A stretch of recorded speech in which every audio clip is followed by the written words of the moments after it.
zoiko moduan hasiko gara garaiz, eta puntual, eta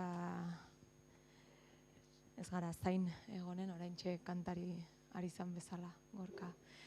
Ongitorri denoi, mila esker etortzeagatik, eta, bueno, hetero orkestera gatoz, Uxue Alberdi Estibaritzen azkeneko liburua, esan dugu, azken ipuin liburua ere bai, bada, eta, bueno, Uxuek aurkezpen gutxi behar du, batez ere zuentzat, eta beste plaza batzutan igual bai, baina hemen ez. Eta bai esanen dugu, 20 urte gutxi gora bera, 20 urte direla, publikatzeko idazten hasi zinenetik, ez? Aulki bat elurretan izan zen ordukoa, lehenengoa, eta ordutik hainbat etorri dira, eta hainbat generotan, edo, bueno, hainbat moldetan emanak produkzio paro eta arrakastatsua izan baitu. Haur eta gazte, kronika, saiakera, novela, komiki gidoiak eta narrazioak, besteak beste, seguraski baten bat utziko dut, baina hoixe gutxi gora bera esateko, ez, pixkat hainbati edo heldu diola, eta azken argitalpen hau esan bezala ipuinak dira, 8, eta hetero izenez horre ikusten duzuen azal iradokitzaile horrekin, bai titulo eta bai irudi horrekin, hori da oso iradokitzaileak biak. Eta, bueno, ongitorri zuri ere, eta mila esker, etortzeagatik ez da inbeste igual, baizik eta ipuinok idazteagatik eta publikatzeagatik. Hori asteko eta behin, eta pasa dira aste batzuk, ja liburu dendetara iritsi zitzaigula hetero, zer modu zaude, hemen aipatzen aldena, behintzat, zer moduz eta nola daramatzazu jendaurrean egote hori ohituta bazaude hein batean, baina bueno, hau beste zerbait da. Bueno, eskerrik asko da noi, etortzeagatik. Galdera honi erantzungo diot labur, ze gero hurrengoetan luzatuko naiz, orduan, zer moduz? Ondo. Eta listo. Bueno, sakontzen haste baldin bagara. Bai, hori da. Me lo dices, te lo cuento, nola da hori. Alako hori da. Laburra da egia, ez? Hori da, alakoak. Bale, orduan zuk esan duzu, mamira, joko dugu, eta nahi nezuke galdetu, liburu hau aipatu dut, ez, ibilbide oparo hori, orduan non ikusten duzuzuk edo kokatzen dela zure ibilbide literarioan, liburu hau? Bueno, hanik ikusten dut, lanketa konstante baten beste urrats bat bezala, ez? Egia da, esango nuke Janis Joplin arte, aztamukago idazten nuela. Nire lehenengo lanei erreparatzen baldin badiet orain, eta batzuetan bada adinak ematen digun perspektiba, ez, baina uste hori bakarrik denik. Uste dut, denbora bat behar izan nuela konturatzeko niri interesatzen zaidan literatura nondik sortzen den, edo nondik idazten den. Uste dut lehenengo liburuetan, bazegoela pasioa handia, idazteko grina, idazten ikasteko grina, baina adibidez, lehenengo liburuan gogoa bazegoen, baina uste dut, etzegoela, nik ez nekiela zer kontatu nahi nuen. Eta lehenengo liburuetan, oraindik, saiatzen nintzela ustez literarioa den hori egiten. Eta uste dut, Janis Joplinetik aurrera badagoela bestelako ausardia bat, eta ausardia horrek daukala zerikusia nire buruari entzutearekin. Eta hori ez idazketa eta beste dozein arte espresio uste dut erabili daitezkela erakusteko edo ezkutatzeko. Eta niri gustatzen zaidan literatura eta miresten ditudan idazleak eta bertsolariak eta kantariak eta berdin zaitez. Edozein artista mota da esatera ausartzen dena, esatera atrebitzen dena. Ze uste dut, hori ez, baliabide teknikoak erabili daitezkela kortina edo leio modura. Eta uste dut, Janis Joplinetik hasi eta modu diferentetan, baina bueno, kontrako ezterretiken, denda ostekoaken, eta heteron badagoela atrebimentu bat, kasu hontan fikzioaren bidez, baina esatekoa, ez? Eta hor kokatzen dut irakurle ibilbide askoz ere luzeagoarekin, batez ere azken dozena bat urtetik ona, konstienteki lan egin dut hobeto irakurtzen eta hobeto idazten ikasteko. Eta horrek nezat esan nahi du, irakurtzea liburuak lehenengo gozamenetik, baina gero estudiatzea. Pixka bat, gustatzen zaizkidan testu horiek, ze bulkadatatik eginda dauden, ze mekanismo dauzkaten, nola funtzionatzen duen testu batek, zergatik sartzen diren ondo gauza batzuk eta beste batzuk ez, zerk eramaten duen galtzera testu bat, edo proiektu bat, edo asmo bat, nire ustez. Eta orduan, teoria literario, teoria literario mordo bat irakurri dut, hartu ditut. Oharrak, enpollona xamarra izan naiz beti, eta uste dut orain dela dozena bat urte erabaki nuela nire jardun nagusia edo nire alegin nagusia, esan dezagun ez dakit, laboralki edo bizitzan, azkenean ez dira asko bereizten, literaturari eskaintzea, nire bizitzako ardatzetako bat da. Dakit ez, bertxotan egiten dut, eta ez dakit, Julio dago adibidez ez, baina ni badakin nire bertxokidek zenbat ordu eskaintzen dizkioten bertsoa lantzeari. Eta ni askotan sentitu izan naiz pixka bat inpostorez, txapelketatik kanpo bertsolaritza bizitzeak, eman batetik aukera bestera batera lantzeko, baina nik nolabait esan bertsoa teknikoki lantzeari eskaintzen diot astean ordu bete. Eta badakit, nire kideek zenbat ordu eskaintzen dizkioten batez txapelketa garaian, eta 2 urtean behin da txapelketa garaia. Orduan, lan asko dago hor, eta nik ordu horiek literaturari eskaini dizkiot. Batzuetan, batekoak besterako balio dizu, baina, beste batzutan ez. Orduan hor kokatzen dut. Bai, nahi, egiten zait marabillosoa kontatzen dizkiatzunean hori, eta ikusten dut, ze kontzienteki ikasten duzun ariketen bitartez, edo idazten, eta, bai, inbidiagarria esanen dut. Esan izan duzu, zure liburu bakoitza badatorrela beldur batekin. Jaio berriak ogiarekin datozen bezala.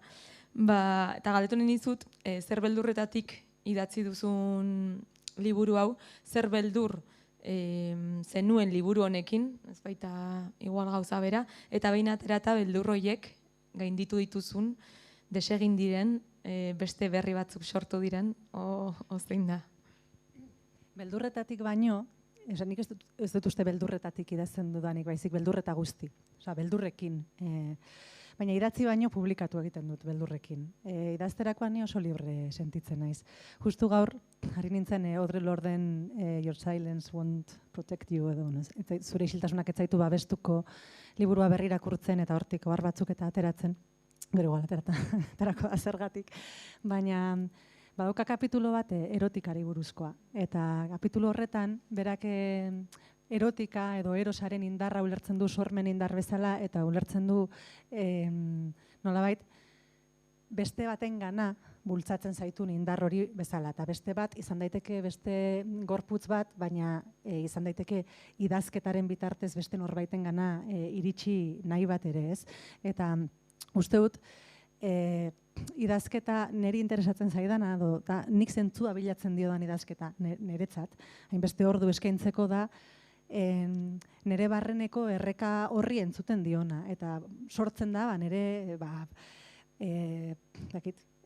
zirraratzen nauzen gauzetatik, unkitzen nauten kontuetatik, amorratzen nauten, min ematen didaten kontuetatik. Uste dut, oraindik erabat domestikatu gabe dauzkadan emozioak jarri nahi izaten ditu dela dantzan, edo oraindik erabat ulertzera iritsi ez naizen kontuak. Igual bai, arrazionalki kokatuta dauzkat, baina ez dakit, zu gauza batzuei buruzko teoria asko irakurri izanak ez zaitu salbatzen auzi horiek zure baitan ebaztetik. Aurreko batean, elkarrizketa batean, esaten nuen, ez? Omen kontatzen diren lokatzen antzeko batzuk edo bat edo ez dakit, ez? Bueno, holako anabasa bat bizitzen ari nintzen ni, kontrako eztarritik idazten ari nintzen bitartean, eta neukan burua teoria feministaz beteta, baina horrek ez ninduen harreman matxista batean parte hartzetik salbatu, ez? Orduan, bueno, uste dut importantea dela teoria feminista oso, importantea dela politika, importantea direla esloganak, pentsamendu zorrotza, baina ari importanteagoak direla lagunak, ez? Esango bizutenak irten hortik, eta emango bizutenak.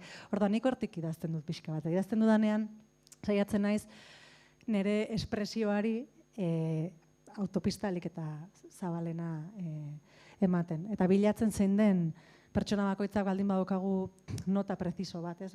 Danogera desberdinak, ez daude bi ahots berdin, bi pausaje berdin, basatea ea nola ateratzen dudan hau edo zer ateratzen den, ez? Nere baitatik. Eta idazten dudanean hori, libre sentitzen naiz, usten diot deskontrolari izaten, enaiz jartzen pentsatzen, pertsonaia hau agian ez da izan beharko lukeen bezain feminista, edo izan beharko lukeen bezain, ez dakit, ez? Momentu baten amaitzen duzunean, edo pixka bat kanpotik begiratzen diozunean, konturatzen zara, ze gauza atera zaizkidan, ez? Edo ze motibo errepikatzen diren, edo nolakoak diren, marraztu ditudan gizonak, edo emakumeak, edo dana dalakoak. Eta irakurle taldetara etortzen diren idazle gonbidatuei beti galdetzen diet, ea zeintzuk izan diren beraien beldurrak, ez? Ze uste dut adibidez, idazle eskoletan eta oso gutxi, erakusten da teknika, edo bertso eskoletan, edo erakusten da teknika, baina ez da erakusten teknika hori erabiltzeko behar den testu ingurua zein den, edo bakoitzak behar duenez, edo zer da norbera esatera edo isiltzera daramana. Normalean oso motibo intimoak dira, edo intimitatearekin lotura daukaten motibo sozialak, ez? Eta estrukturalak. Eta ez baldin baduzu hori desataskatzen, ez baldin bazara zure beldurretatik askatzen, ezin duzu, ez? Adibide bat jartze aldera, idazle batek, ez dut esango nork, baina adibidez ez ezten zidan, bere beldurra zela, liburua atera zuenean, eta atera zuen nahita bazterrekoagoa zen editorial baten, etzedin asko ikusi bezala, ez, baina aldi berean publikatu egin zuen, orduan da olako, baina nahi duzu edo ez duzu nahi, ez da olako agerakizakiak bai, baina ez baina bai, eta esaten zian, nire beldurrak ziren, bereak adibidez ziren, izatea erromantikoegia, eta berak ustezu, berak progresistatzat zeukala bere burua ustez, baina idazterakoan begiratzen zionean atera zitzaion horri konturatzen zela askoz ere konservadoreagoa zela, berak nahiko lukeena baino, ez? Eta orduan jendeak hori ikusteak olako lotxa bat ematen ziola. Eta orduan egin zuen hori xebera. Eta orduan ikusten saiatzen zarela konpontzen, esango dugu, ez, deserromantizatzen, imposiblea da. Imposiblea da. Eta gainera nik uste dut dela, ez beti esaten dena, ez, baina oso terapeutikoa da hori, ez, baina hori eta guzti maite zaitu. Neri idazle bat gustatzen zait bere romantizismo eta guzti, eta batzutan gustatzen zait justu bere romantiko izateko modua, irutzen zaidalako, ez dakit, ez, ondo adierazia edo berezi edo nota preciso bat, ez, pertsona bati dagokiona, eta rekonozitzen dut, esaten dut, bai, ez, gustatzen zait, hemen sumatzen dut zerbait benetakoa. Eta orduan, liburuka beldurroi joan dira aldatzen. Denda ostekoaken ere beldurra zen, ea benetan bazeukan kalitate literariorik. Ea literatura zen, ea literaturatzat hartuko zen. Ea jendeak pentsatuko zuen adarra jotzen ari nintzela, edo zertzen hori. Baina aldi berean niri barruak eskatzen zidan, paisaia hori, jende hori, leku horiek horrela tratatu behar nituela. Eta egin nuen aurrera. Eta orduan, kasu honetan, beldurrak zeintzuk ziren, nire intimitatea ikutzen duten gaiak plazaratzen ditudala, eta tokatuko zitzaidala adibidez, edo hiei nolabait erantzutea, edo hies egitea, edo diskurso bat montatzea, izenburuarekin, eta izenburuan nik jarri diot, baina izenburuarekin ere beldurrak jaio zitzaizkidan, ez, batetik ikusten niolako potentzia, aldi berean beti esaten dut ez, izenburu oso enpotratzailea dela, da irakurlea paretaren kontra jartzen duen izenburu bat, Eta horrek bere arriskuak dauzka, ez? Balnekien izenburuari buruz asko galdetuko zidatela, asko hitz egin beharko nuela. Arrisku bat zela tematizatzea liburua, eta uste dut ez dela heteroarauari buruzko liburu bat, gauza asko kontatzen dira, eta lehen Uxuerekin egin dute elkarrizketa berriarako, eta esaten nion, ez? Eske edozein libururi, ia edozein libururi hetero izenburua jarriko bagenio, irakurri ahal izango litzateke hortik, ze liburu gehienak daude heteroarauaren barruan, bakarrik markatzen baldin baduzu, badirudi horri begira egon zarela, ez? Orduan, horrelako beldurrak sortzen dira, baina uste dut aldi berean beldur horiek direla zuk behar zenituen beldurrak. Osea, nik behar nituen beldurrak, beste urrats bat emateko norabaiterantz, ez? Eta, Orain helduko diote aipatu duzun gauza bati, baina apuntatu dut, esan duzulako beldurrekin, edo beldurren batekin argitaratzen duzula ez idazten. Badago idazketa asko ez duzuna argitaratuko? Ez. Eske, orduan nahiko... Gero igualitzen dugu hortaz ez, baina... Nire idazteko, nik ez idazten ez dut egiten bota eta gero berri idatzi. Nire idazteko modua da idatzi ala berri idazten dut. Orduan, lehenengo parrafo bat idazten dut, eta parrafo hori niri egia esaten ari den arte ez naiz bigarrenera pasatzen. Eta orduan, beti hasten naiz lehenengo parrafotik, eta niretzat oso importantea da musika. Eta erritmoa eta nola eramaten nauen erreka horrek, ez? Orduan idazten dut lehenengo parrafoa, eta bigarren idazteko irakurtzen dut lehenengoa. Hirugarrena idazteko irakurtzen ditut lehenengoa bigarrena eta hirugarrenera noa. Eta orduan, ipuin baten lehenengo parrafoa irakurri dut 500 aldiz. Eta hain zuzen adibidez 3 urte hauetan ez dago deskarterik. Hau da, badaude jaio ez diren ipuinak. Ez dut asmatzen beste metafora bat, baina lehen Uxueri esaten nion, ez? Badaude momentu baten, igual, ideia bezala edo txinparta modura tortzen zaizkidan ideiak, ez? Igual honi buruz idatzi nezake, baina ez dute gorputzik hartzen, ez dute aski indar edo aski bizirik hartzen, nik hor nire erotika bolkatzeko eta esateko hemen jarriko nire indar guztia iritsi ahal izateko beste baten gana, ez? Zerbaitegatik, niretzako seguraski ez daukalako hainbeste garrantzi, edo oraindik ez dudalako aski ongi ikusten, edo oraindik berde eginagoelako horren inguruan, ez? Eta orduan badaude hemen istorio batzuk, ia 20 urtean nirekin egon direnak, baina ez naiz saiatu hoiekin ipuin bat egiten ez dakit zenbat aldiz. Bai saiatu naiz buruan forma ematen eta irudikatzen zein litzateken ni eroso edo niretzat modu zintzo bat hori kontatzeko eta ez topatu, ez? Esatean, ez da hau egin nahi dudan, edo ez. Eta halako batean, askotan irakurketen eta berri irakurketen bitartez topatu ditut giltzak, esateko, igual horrela egin nezake. Bai.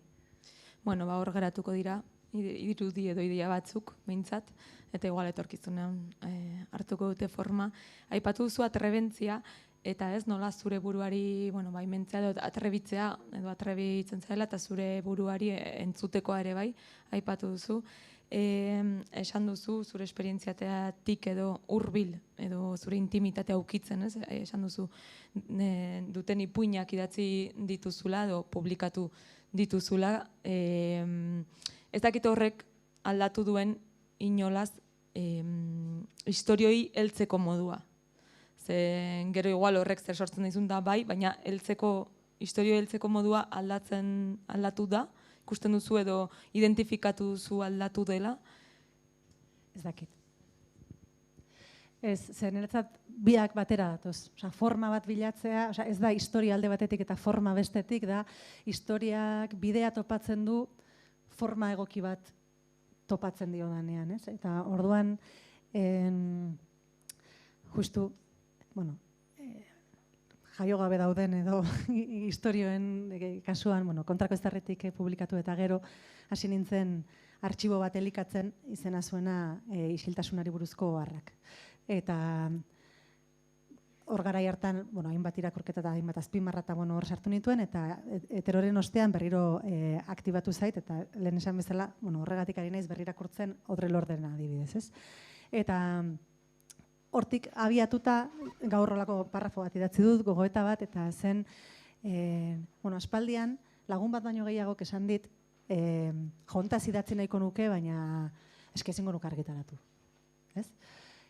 Eta nik, hau, eta justo Odre Lordek horrekin lotzen duelako, baina nolabait lotzen dut erotismoaren kastrazioarekin. Esan nahi dut, uste dut, denoi etzaigula geure espresioa dezenteki, dezentzia eskatzen zaigula batzuei, beste batzuei, baino gehiago, ez?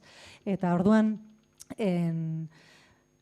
testue batzuek pudore handiagoa sortzen dute beste batzuek baino, eta bar, eta uste dut daudela historio pila bat ez direnak ateratzen, ez direnak idazten, haiek defendatzeak sortuko lukeen energia kostu handiegiagatik, ulertzen delako zerbait egiak direla, ez? Intimo egiak, edo gehiegizko egiak, edo akusatorio egiak, edo egiak, eta orduan daudela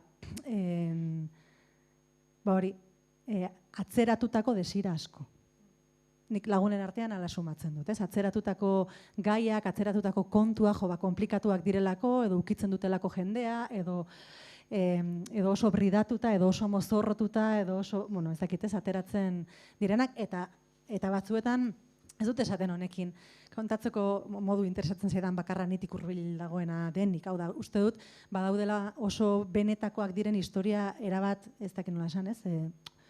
Printzipioz urrun daudenak idazlearen bizipenetatik, baina ez idazleari inporta zaionetik. Osa, netzat hor diferentzia badago, eta igual batzuek, ez dakitez, nik baino askoz ere irudimen handiagoa, eta badakite sortzen mundu bat nun beraien bulkada hori dena hor jarri dezaketen, baina asko urrunduz bere paisaietatik, bere jendeetatik eta barretatik, ez?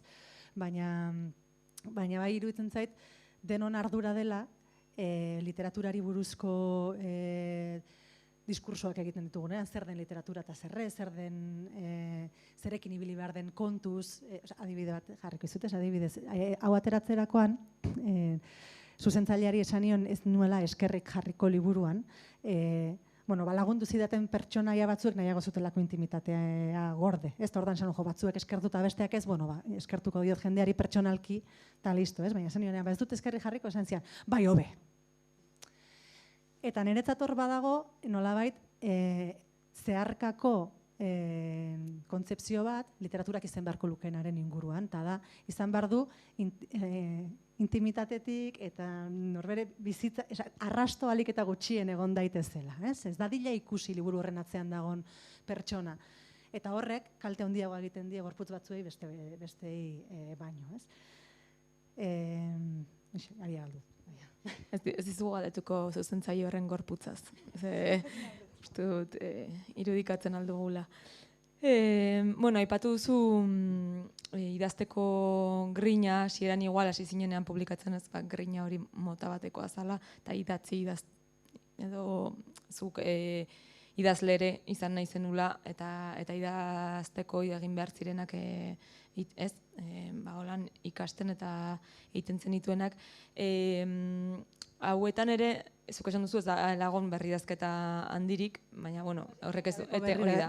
Zeren oso landuak daude, badaude forma narratibo askotarikoak, kontaerak ere bai, eta esan duzu, hori izan nahi nizun galdetu, aber historiotik edo formatika abiatzen zinen, baina ja aipatu duzu historiotik beti abiatzen zara historiotik edo zertan jartzen duzu olan arreta berezia.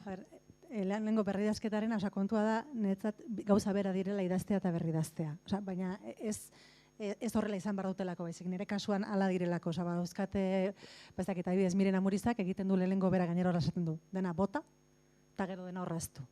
Eta gero aparte dauka beti eskema bat, eszenaka, kapitulo bakoitzean zer gertatukoen, eta niretzako hori da, nui beti eskatzen diet idazle lagunei, erakutsiko dizkidazu zure oharrak, zure bakoitzaren lan egiteko modua da erabat desberdina, ez? Orduan nik ikusten duena bizatut, ez?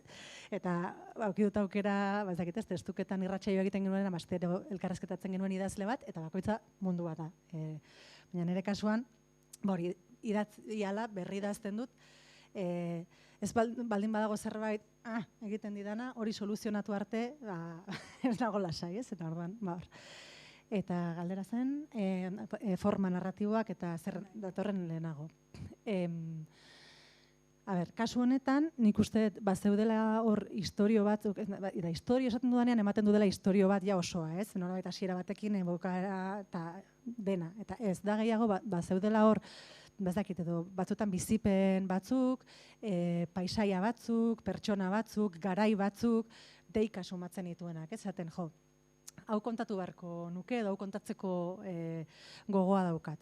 Eta orduan, kasu horretan, esan dute, idatzi dut 8 ipuin, baina irakurri ditut 100, oza, igual 500 ipuin, batez ere ipuingile amerikarrenak, hori ipar amerikarrenak, eta kanadarrak, baina, bueno, ez dakit ez, aipatzearen nola eragin nabarmena daukatenak, edo haien lanak bereziki, ez dakit ez, begiratu eta estudiatzen saiatu naizenak, Carver, Alice Munro, Lucia Berlin, Lorrie Moore,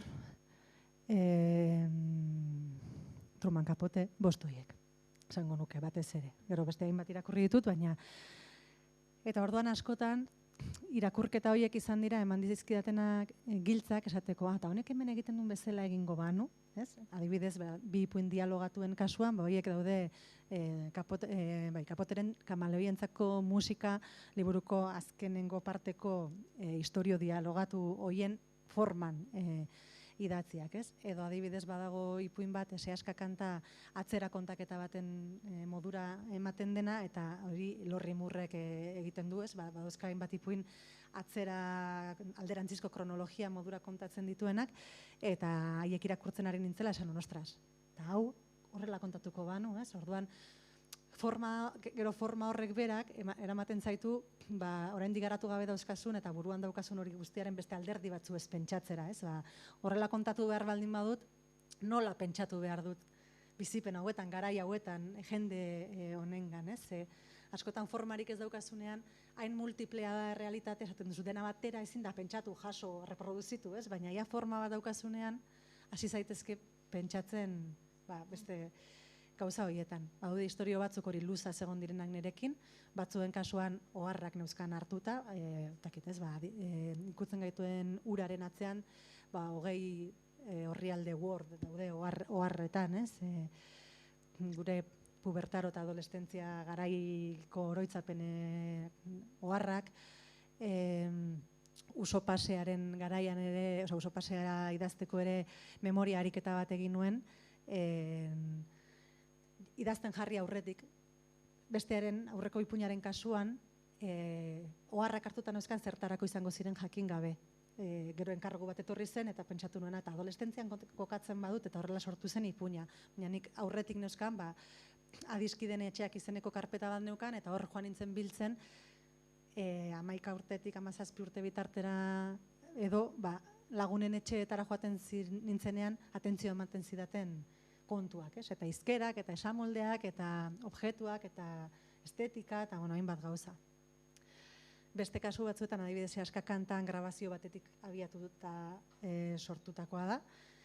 Hori, teknika hori edo ere askotan erabilizan dut, agerikoak diren kasuetan, ez, benda ostekoaken eta belarriko kilkerran eta kontrako estarretiken, adibidez, baina adibidez Janis Joplinen atzean ere, 50 grabazio ordu baino gehiago daude, ez, orduan, adibidez, hori ez, beste norbaitekin batera pentsatzea eta beste baten ahotsetik ere edatea, da erabiltzen dudan zerbait, eta gero, egiten dudan beste trikimailu edo batzun, ez dakite trampa edo ez dakite zer izango dan. Badauka denean istorio bat atera nahian, eta igual saiatu nahi zenean idazten, eta konturatzen nahi zenean behin eta berriro huts egiten dudala, igual ez delako hori egitura da ipuina ez litzatekelako hortik hasi behar, edo ahotsa desegokia delako, da ikuspuntua, askotan ez dakizu nun dagoen akatsa, hemendik ez da, egiten dudan gauzetako bat da, hartu hauetako ipuingile oso on bat, hartu lehenengo parrafoa, igual 4-5 lerro, eta bere fraseologiara bolkatu nire historia.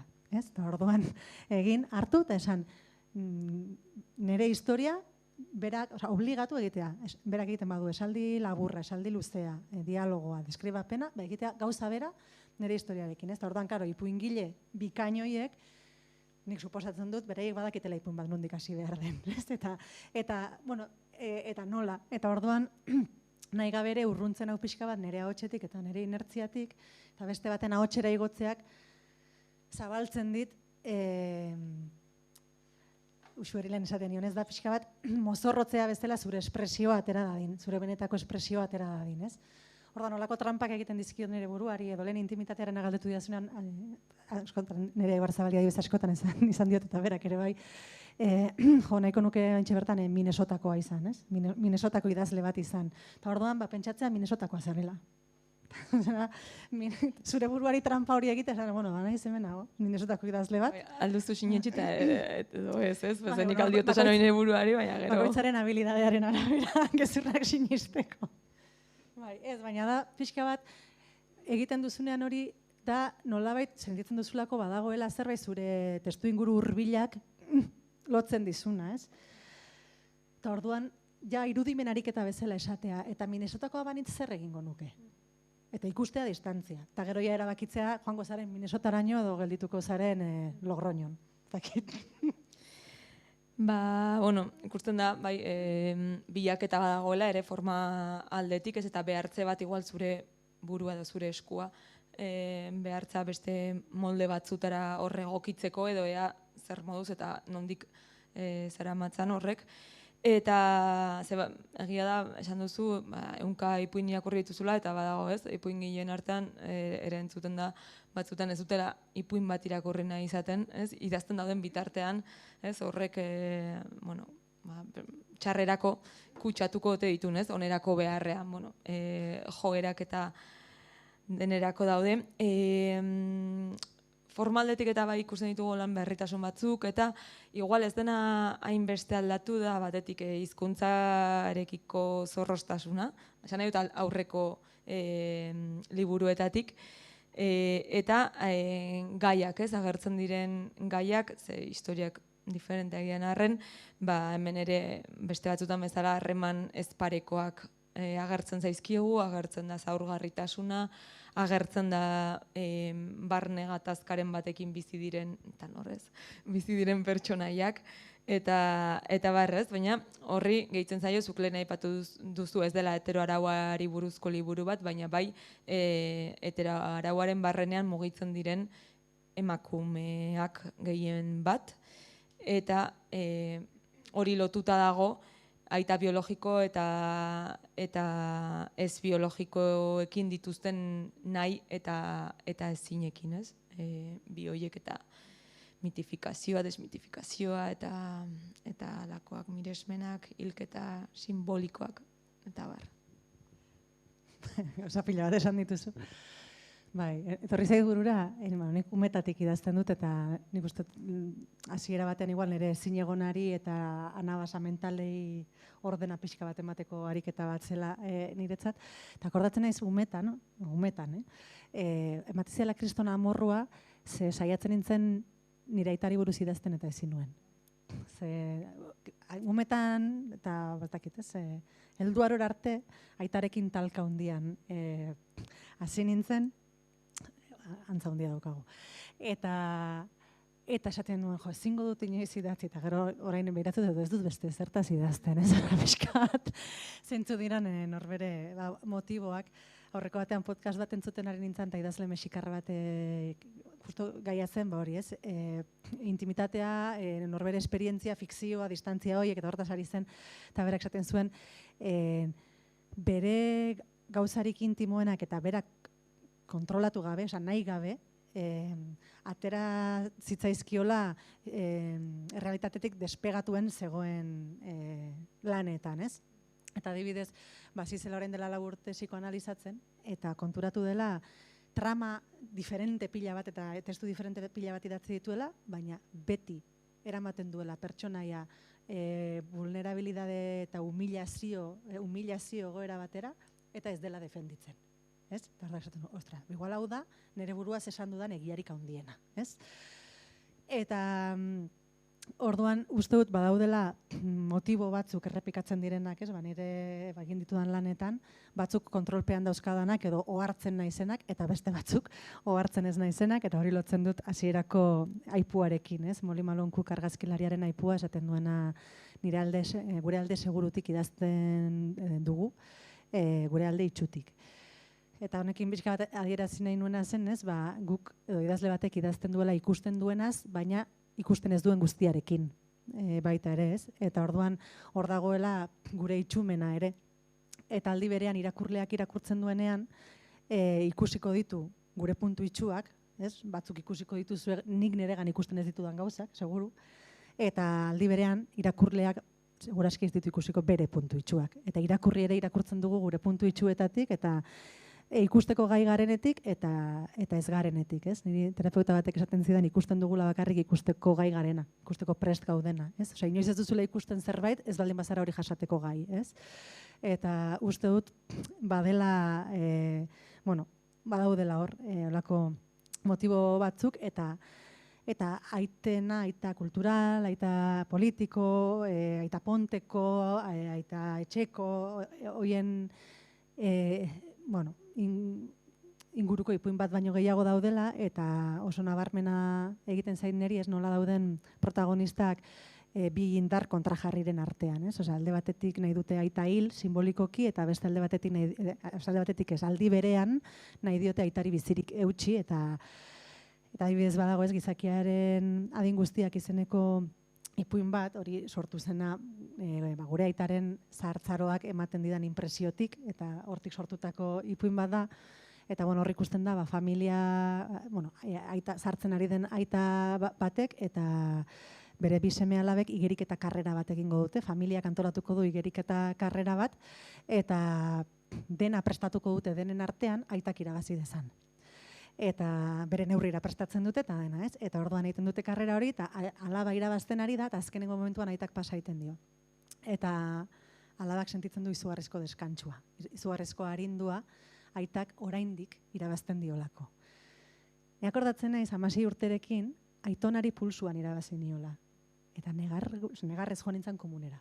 Zan famili bazkari bat, eta denbora pasatzeko, ez, hor gondela, eta momentu batean, aitona, pulsoan ingo dugu, eta irabazi nion.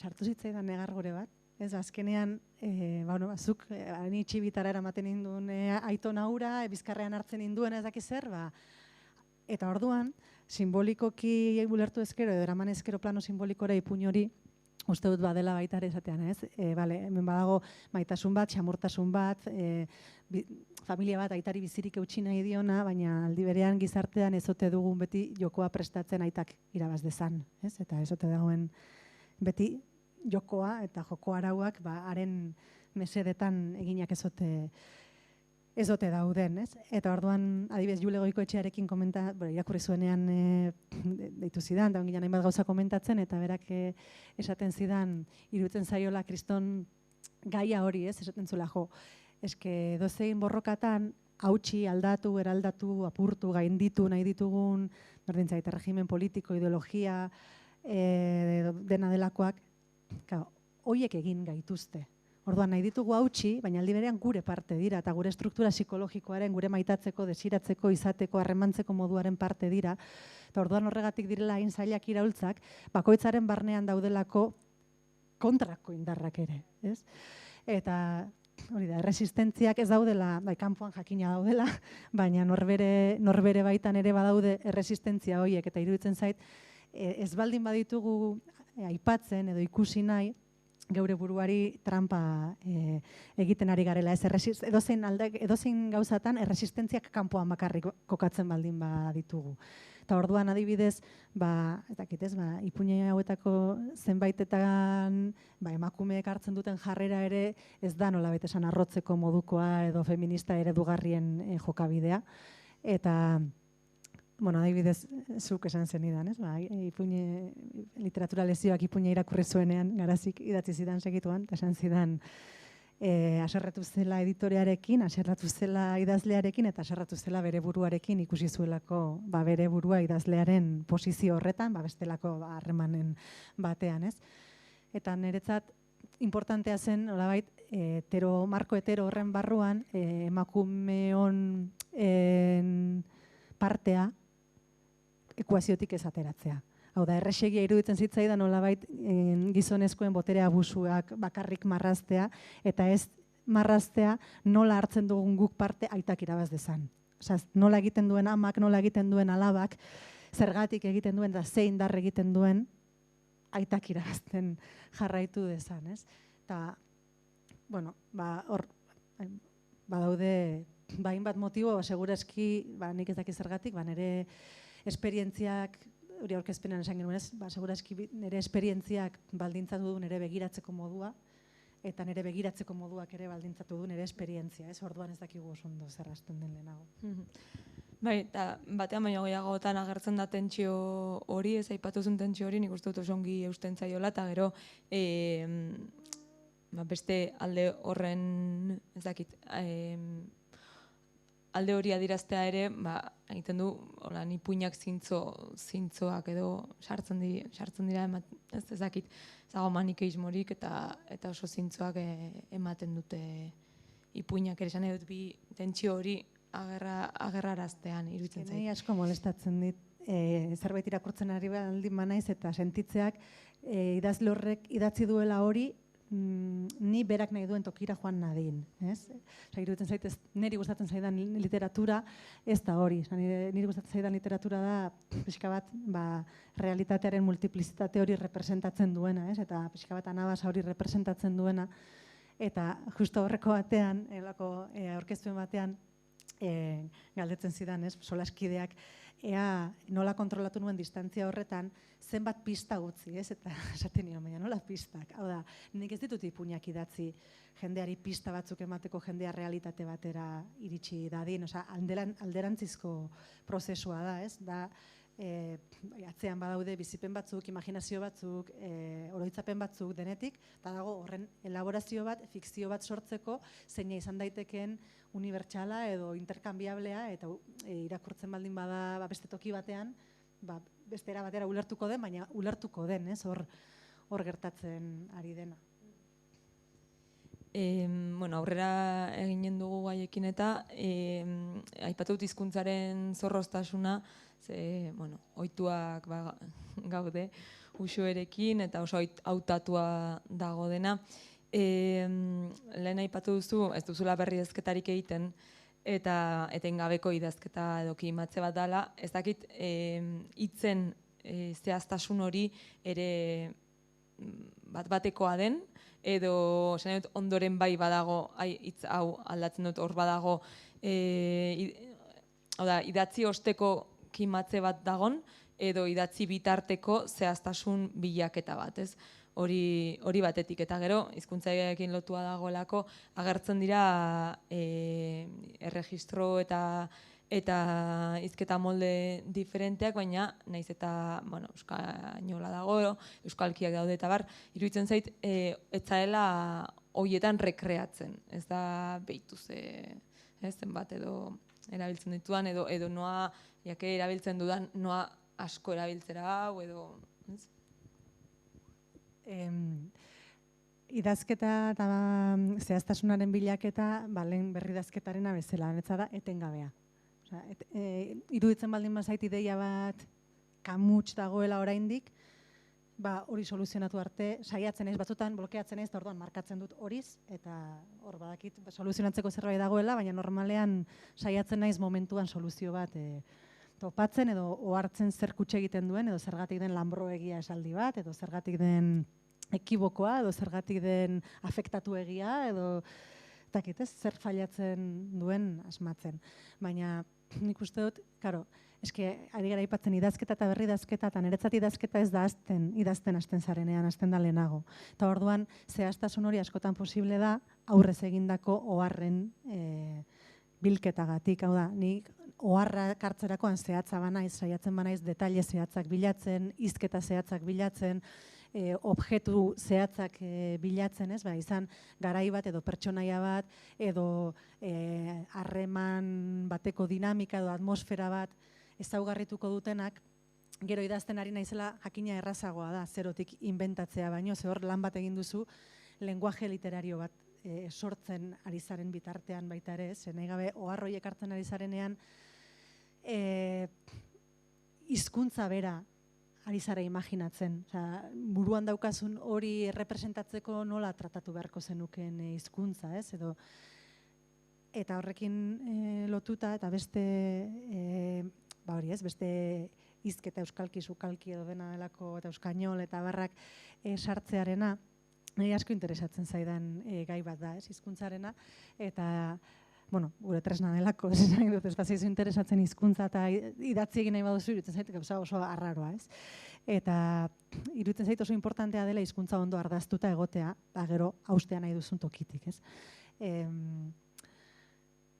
Iruditzen zait, bereizi egin beharko genituzkeela, euskeraz sendo idatzita dauden liburuak, eta gero, zipristenduta daudenak, edo distorsionatuta, edo behartuta daudenak modu batera edo bestera. Eta uste zinolako erderakadarik ez daukaten, baina erdera jakinezean apenas ulertu daitezkeen testuak. Ze uste dut, gerota gehiago ateratzen direla, euskarazko editorialetan, gaztelaniaz pentsatuta dauden testuak. Osea, sintaxia erabat espainola dena, eta espainolez ez baldin badakizu, ia ulertu ezin direnak edo arraroak direnak, ez? Orduan, nik uste dut, eta ontaz pixka bat usuarekin hitz egiten ohartu naiz, bi motatako edo, modu irizpide baten arabera bi taldetan sailkatu daitezken ipuinak daudela. Hizketarekin zipristendutako gehienak dira, edo ahozko hizkeratik gertu daudenak dira, agian esango nuke puntxa handiena daukatenak, edo erritmo konkretu bat eta hizkuntza saturatuago bat. Naiz eta saturatu zitekeen askoz ere gehiago, esan dut, urak ukitzen gaituena, uso pasea, literatura lezioak, zehaskakanta ez dut uste saturatua dagoenik, baina beste hiru horiak badaude hizkuntza saturatuago batekin idatzita. Eta da, ezakit ez, irakurketetan ere toki diferenteetatik gustatzen zaizkidan testuak, edo badaude ez, eta niri testu saturatu asko gustatzen zaizkit, esan nahi, adibidez gaur egungo Espainiar estatuko literaturan hainbat idazle gazte emakumezkok oso hizkuntza saturatua erabiltzen dute, ez dakit ez, karkoma baten, edo panza de burro baten, edo beste hainbat testutan, edo Cristina Moralesen testuetan, Santa Teresarenean, edo lektura fazilen, edo edanetan dago hizkuntza oso enpotratzailea, nahi baduzu, oso saturatua, oso energikoa, oso pa, ez? Eta uste oso, impactua sortzen duten testuak direla, energia handiko testuak, eta orduan, ematen dutela placer energiko bat, ez dakit ez, rockarekin edo punkarekin, eta izerdiarekin, eta bizigrinarekin, eta amorruarekin, eta askotan klasearekin eta gaztetasunarekin eta ere zerikusia daukatela, ez? Zergatik ateratzen dira gorputz horietatik horrelako idazkerak, horre pentsatu daiteke, baina gero badaude, eta nik uste, ipuin batzuk agian hurbilago daudela hortik, baina nik ez ditut horraino eraman nahi izan, saturazio puntu horretara eraman nahi izan, adibidez Miren Amurizaren Playback da, oraintxaterako da, flipatu dengo zuen, eta da oso liburu saturatu bat, erabat saturatua, eta kontzienteki saturatua eta brillanteki saturatua, ez? Baina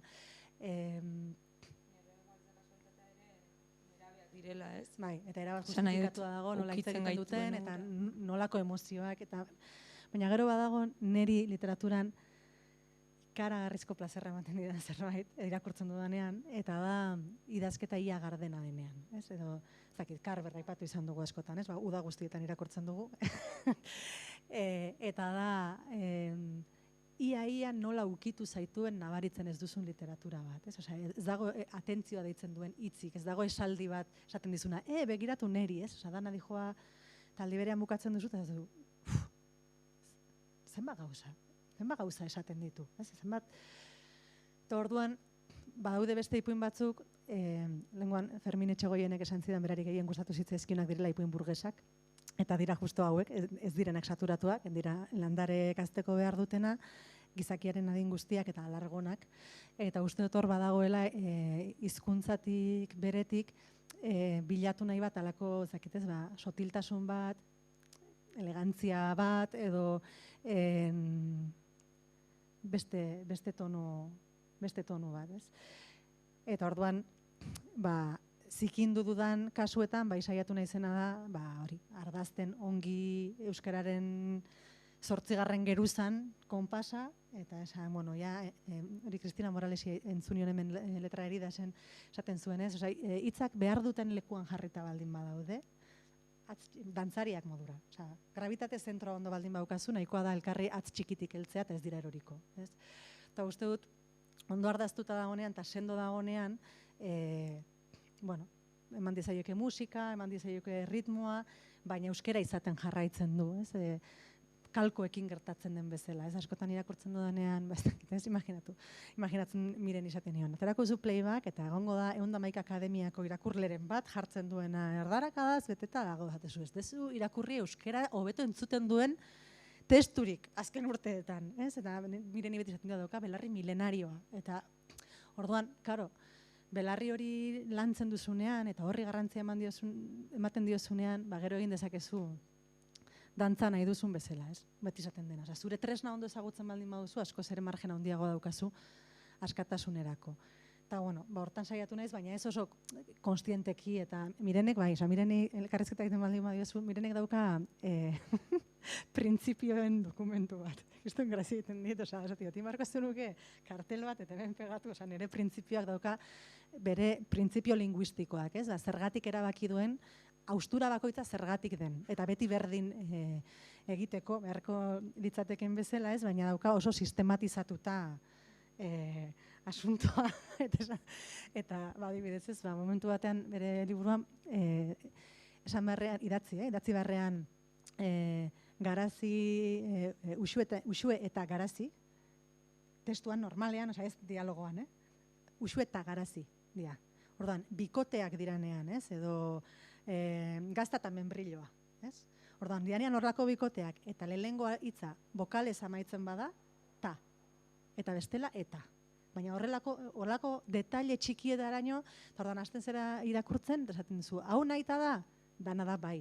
Osea, dana dauka oso pentsatuta, ez? Eta egin du hizkuntzarekin izugarrizko ariketa. Bai, joan naiz, playbackera. Bueno, hoi ere irakurriko dugu. Eta, inbidiaz ikasi. Zuek joan nahi baduzue pentsatzen, galderarik edo zerbait sortzen bazaizue, nik jarraituko dut pixkatean, bestela, baina galdetu nahi nizun ere espazioen inguruan, eta, agertu izan delako, besteetan ere agertu izan dira nahiko identifikagarriak diren espazioak, Jenny Shipley aipatu duzu lehen, eta nabarmen den dauztekoak ere bai, esplizituki, eta beste batzutan ere bai, ez? Baina oraingoan zure kostaldera edo jo duzu, eta Getaria eta Zarautz, adibidez, eta horrek badakar eremu semantiko oso bat berekin, eta oso presente dagoena, holan ohartu gabe, ez? Badaramana, eta agertzen dira itxasargiak, agertzen dira kaioak, agertzen dira txiringitoa, agertzen da, hainbat, eta bilatuko bagenitu, seguro hor ere egina dagoela ariketa hor, alako giro hortan, ez? Murgiltzen zaituna, esan gabe, ondartza aipatu gabe, edo itxasoa aipatu gabe ere. Nahi nizun galdetu zer harreman daukazuntzuk espazioekin. Hor, adibidez, giro hori sortzerakoan, bai dago indalanketa bat, adibidez, irudiak edo simboloak edo sortzen direnean, denak izan daitezen kolore paleta berekoak, ez? Edo, ez dakit, adibidez, gizakiaren adin guztiak eta igeriketa proba horrena, ez? Momentu batean, gizon horren biloben ahotsak deskribatu behar direnean, kalatxori ahotsak, esaten da, ez? Biloben kalatxori ahotsak. Eta ez da esaten birigarro ahotsak. Ez, abeska bat esatean edo biloba txiki bati buruz esaten da barbarina baino mugituagoa, ez da esaten erbia baino mugituagoa. Orduan, iruditzen zait badaudela horrelako detaileak eta irudi bakoitza baldin bada bere amarena distorsio bat sortzen dute. Baina, edo ez dakitez, edo aitaren bizkarra ikusten du alabako kertzen hasia dagola, eta esaten du ezkerrerantz edo eskuinerantz akordatzen eskoratzen ari zaio. Pixka bat, iztegi itxastar bat bilatzea denari argamasa bat edo emateko.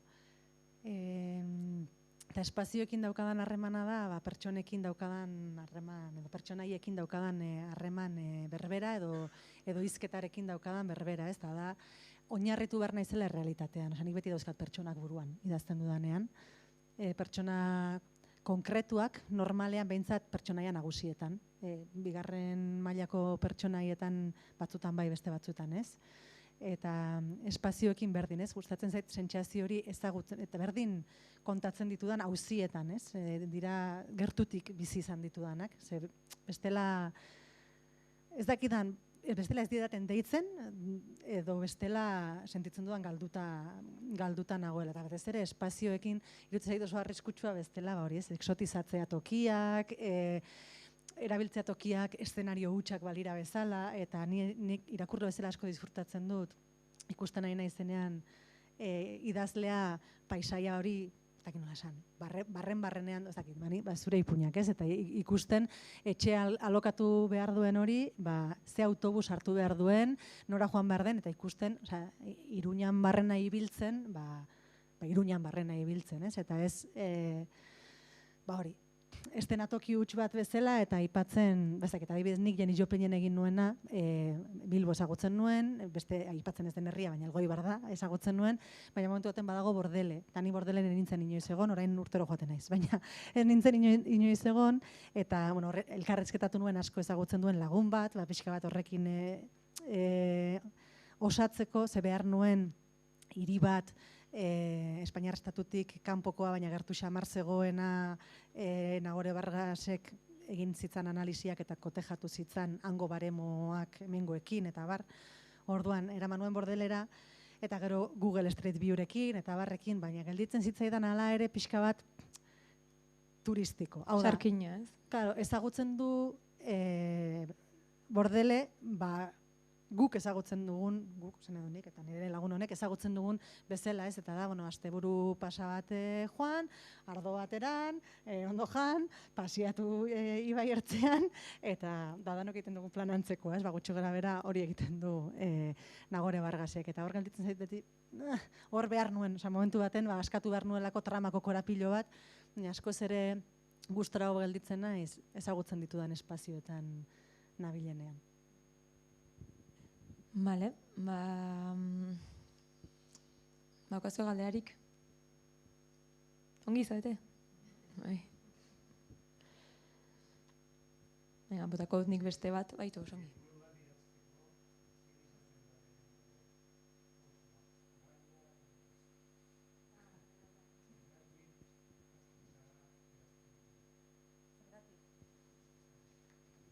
Nik uste dut ez garela hasten oroar liburuak idazten. Hasten zara idazten, eta momentu baten konturatzen zara forma batera ekar dezakezula, edo momentu baten ohartzen zara, hemen liburua dago, edo egon daiteke liburu bat, ez?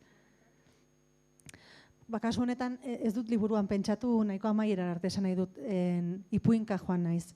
Ipuin bakoitza gutxo gora bera izan da urtaro bateko lana. Hori eta aurretiko harrak hartuta eta hori dena. Eta orduan niretzat ipuin bakoitza da mundu bat, eta nik idatzi ditudan generoen artean niretzat zailena ipuinak idaztea da. Ipuin honak idaztea iruditzen zait oso gauza zaila.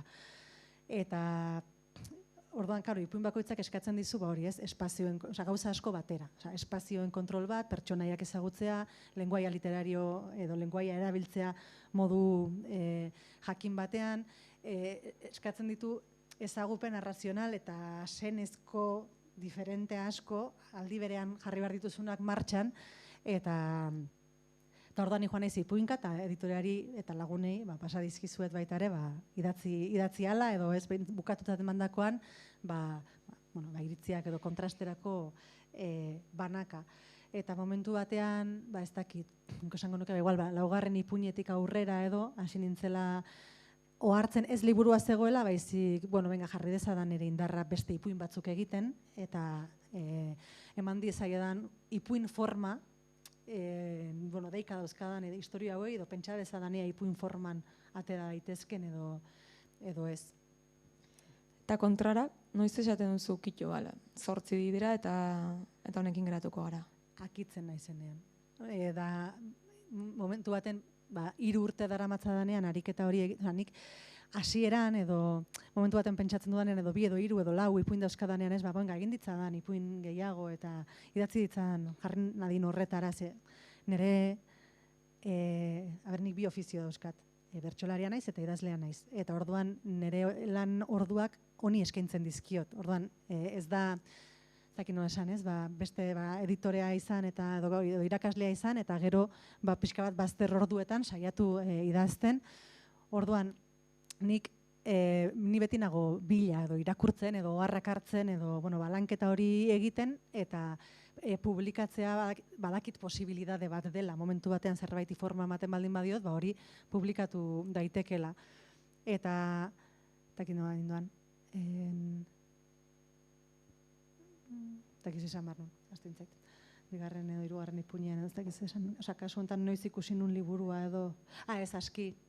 Hori da, hasiera xamarrean, 2 3 ipuin euskanean, karo, Arkaitzkan entzun nion behin idazlea izan behar dela arroa eta humila aldi berean, ez? Aldi berean pentsatu behar duzula, kriston liburua egin behar dut, ze bestela ez era motibatzen ez hor jartzera, baina aldi berean egunero zure mediokritatearekin topo egiten duzu, eta konturatzen zera egin ezin ditzakezun gauza guztia. Ez orduan, badago ambizioa, eta badago baita ere frustrazio txikiekin, etengabe egoteko, txiki edo handiekin, etengabe harremanetan egoteko hori, ez? Orduan, nik ipuin batzun azkanean, nik desio nuen egitea holako liburu bat, ipuinekin, esatean, lortzen badute egitea, 25 ipuinon, eta egitea, venga, toma! Ez, 3 urtek eman didate 8 idazteko, eta ahaleginduta, eta horretan indarra jarrita, baina gehiagorako ez dit eman. Mendik urte batzutzara ginen dute zure ipuinen antologia, eta ordu nahi dute holako liburukote bat. Esan duzu, eta ja nik bukatuko nuke, zuek beste inork galdetu nahi badu, emanen dugu hitza bukaeran. Esan duzu, gunero zuen mediokritatearekin, topo egiten duzula, eta egin ezin duzun hori edo ikusten duzula, nik galdetu nahi nizun, zer etzen nuen egin nahi, kontzienteki, ipuin hauekin. Zer etzen nuen nahi bilduma honekin. Badakizu zer nahi duzun, baina badan ezer ez duzuna egin nahi bilduma honekin edo oroar idazketari heltzen diozunan. Eske, niretzat dain, lehen esan dakoa ez, dain, ez dakit, no esan, emozioi edo nire beharrei lotutako zerbait, nik ez dut pentsatzen. Ez dut nahi errepikatu, edo egin dudan hori, edo ez dakite. Bai, gertatzen zaidana da, gauza bat egiten dudanean, ariketa batean jartzen, egiten naizela momentu batean, aski ez, eta orduan ja aspertuta daukat, adibidez, dendaosteko abokatu nuen, esaldi zailak idazteko kriston gogoarekin. Zezan dena, subordinaturik ez, esaldi, hizkuntza oso xea, ez dakiz zer, eta orduan neukan alako grina bat hizkuntzaren potentzia erabiltzeko, esaten nuen, horita gero idatzi nuen, zirriborroak eta gerorako ibaia ipuina ez, eta da ipuin bat askoz ere eredutzat edo jarraitzen saiatu nintzen Jesus, hori ez esango. Bachmann, Ingeborg Bachmannen aintzirarako irubide. Ipuina eta da, Ingeborg Bachmannen idazkera komplexua da,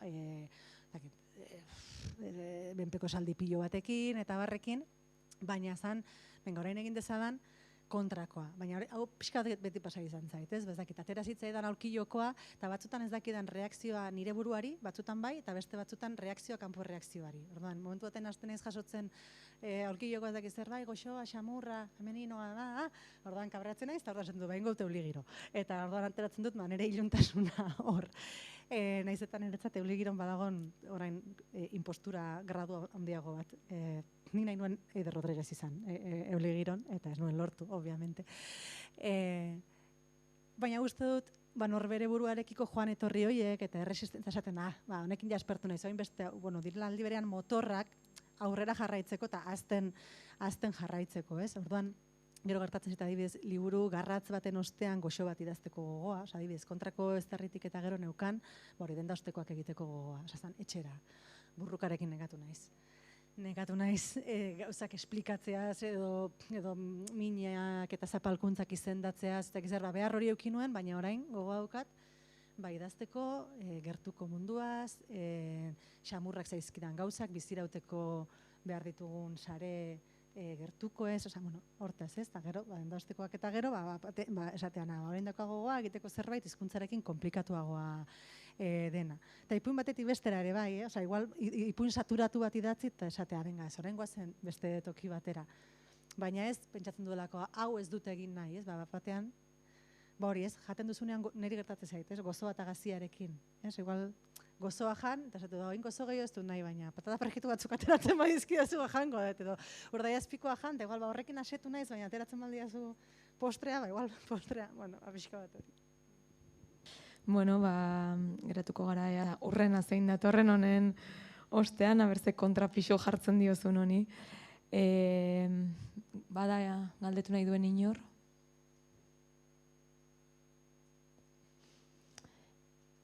Eta bestela, irakurri ez baduzu, horra gomendioa, eta gero eskuz esku pasa eta komentatu. Hoxe, eskerrik asko. Mi esker den. Txalapartari.